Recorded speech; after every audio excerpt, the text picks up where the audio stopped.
Shalom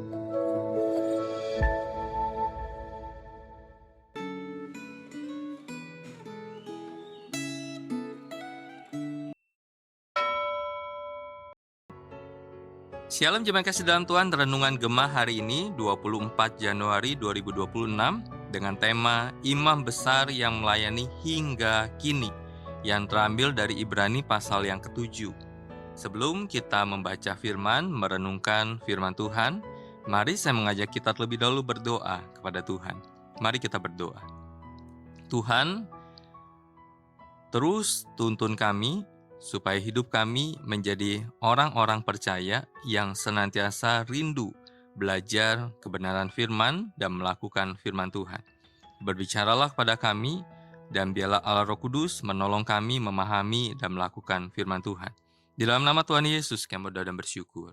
Amin.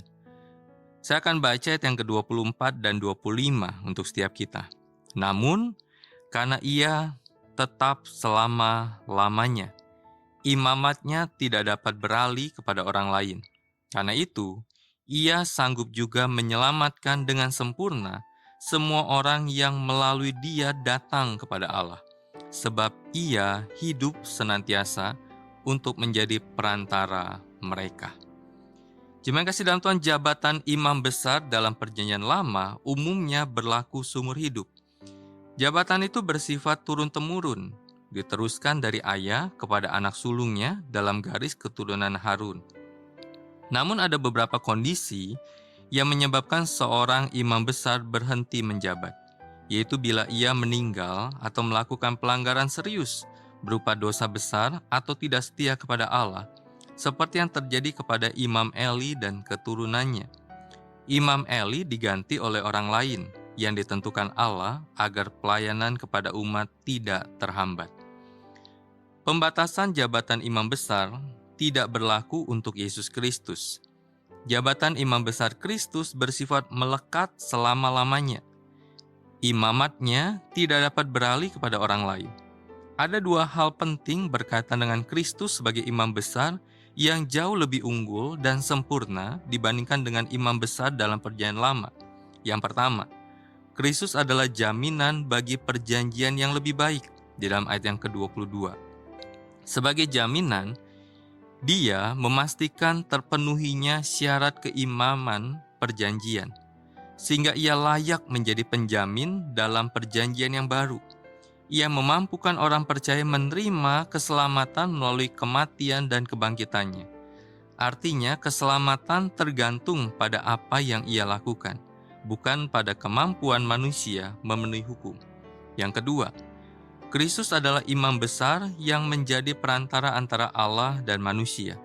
Oleh karena itu, Ia sanggup menyelamatkan dengan sempurna semua orang yang datang kepada Allah melalui Dia, di dalam ayat yang ke-25. Bahkan Ia menjamin bahwa orang yang telah Ia tebus akan terpelihara hingga akhir zaman. Sebagai perantara hingga kini, Dia tetap melayani kepentingan orang percaya. Kita terhubung kepada Allah Bapa karena Yesus Kristus. Doa syafaat kita tidak akan sampai kepada Allah Bapa jika tidak ada Sang Perantara Agung.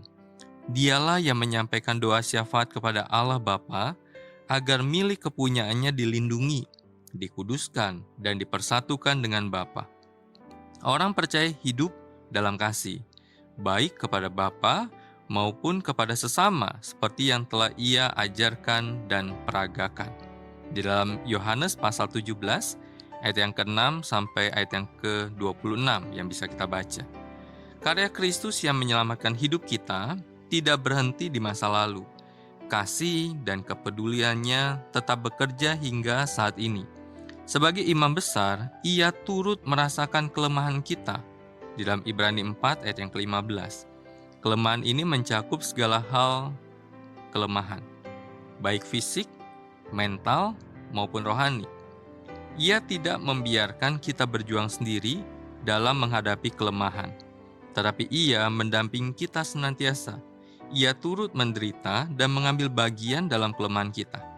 Ambillah waktu untuk bersyukur kepada Tuhan.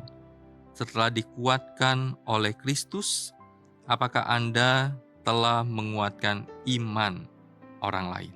Mari kita berdoa. Tuhan, sungguh kami bersyukur. Kami memiliki dan dimiliki oleh Tuhan Yesus Kristus yang senantiasa hadir, senantiasa mengetahui kelemahan pergumulan kami, dan menolong kami di tengah-tengah pergumulan dan kelemahan kami. Dan biarlah itu membuat kami dikuatkan dan membuat kami dipakai Tuhan untuk menguatkan orang lain, mengingatkan mereka akan pekerjaan Kristus ini. Tuhan, terima kasih. Dalam nama Tuhan Yesus, kami berdoa dan bersyukur. Amin. Senantiasa jaga iman kita, senantiasa jaga imun kita. Tuhan Yesus memberkati kita.